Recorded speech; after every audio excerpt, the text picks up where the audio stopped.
Hello and welcome to the Ample Pour. I'm your host, Jonathan Titan, and as this is the very first episode, you might be asking yourself, what is the Ample Pour?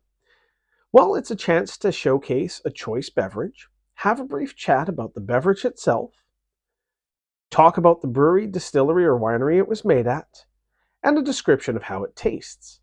From this, you, the viewer, will come away with a desire to try new beverages, a better understanding of that beverage, and a picture of where that beverage came from. Now, I hope you'll allow me to be a bit nostalgic in this video, as our guest beverage has a special place in my past. In my 20s, I lived in Victoria on Vancouver Island, which is on the west coast of Canada, for those of you who might not know. My birthday is a few days after Christmas, and anybody who has a birthday around that time of year can tell you it's not a great time to have a birthday. But a brew pub called Canoe Brew Pub made up for that by offering an amazing seasonal beer called Winter Gale Strong Ale.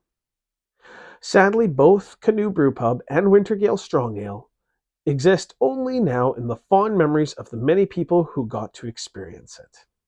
And I thought my birthday beer was lost to time, until I found an old label from Winter Gale Strong Ale and saw the statement from the brewmaster Hoyne. In 2011, Hoyne made the courageous leap and opened his own brewery, Hoyne Brewery.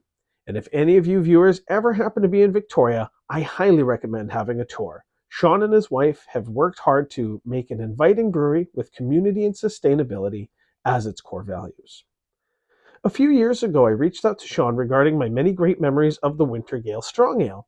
He wrote back and shared his great memories of his time with Canoe Brew Pub, and he also lamented the loss of the Winter Gale Strong Ale. But Sean recommended something that might help keep those memories alive. So with much preamble that I introduced today's guest beverage, Hoyne Gratitude Ale. The label itself is a prose piece written by Sean Hoyne.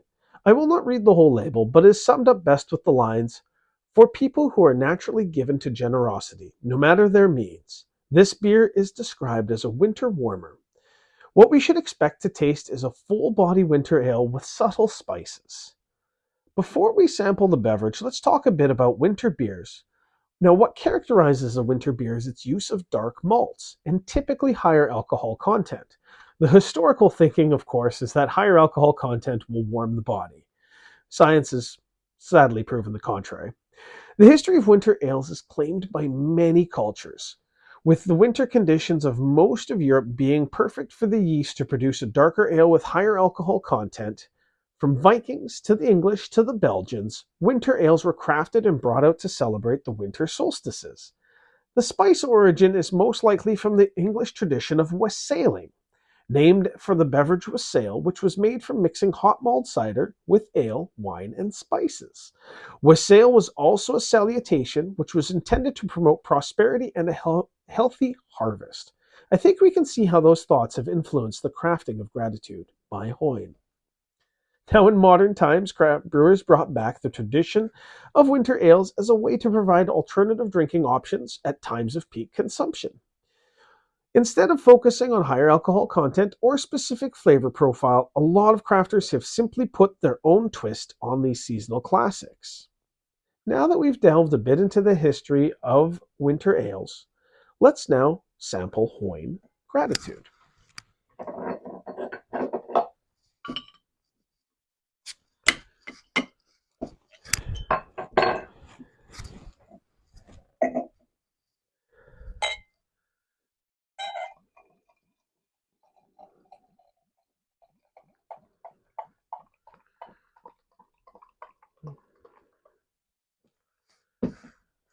And we can see very much right away how it would actually align itself with the wassail traditions.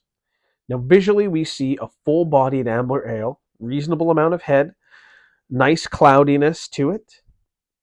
On the nose, definitely getting ripe apples, the spices, possibly ripe plum, little hints of vanilla. On first sip, what do we get to experience?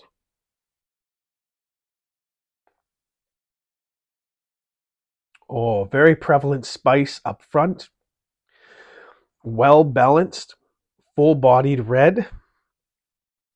delicious ripe fruits, a hint of sweetness, a little lingering hops.